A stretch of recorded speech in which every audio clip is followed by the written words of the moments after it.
rong sang sang cần xeo đó. Mà nó đi. Hay ăn là. Nè thì ập đúng. Anh ơi.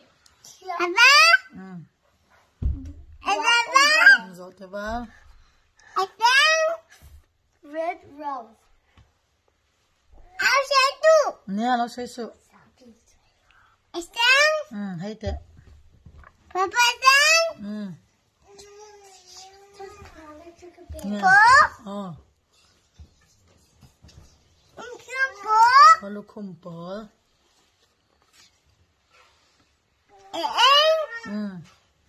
Chính nè. Chính nè. Chính. Chính nè. Chính nè. Chính.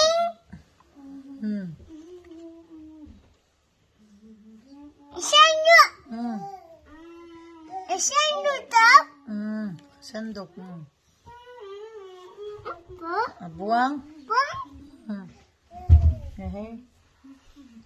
Xanh ở buông. Sắm mà buông. Xanh nóng.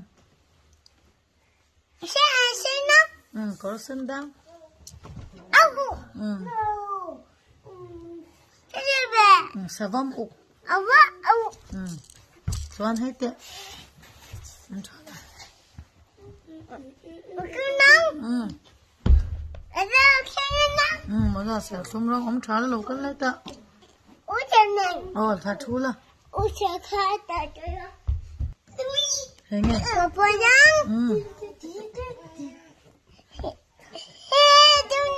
Ip bọc bồn rong. Bò răng. Chú trả là.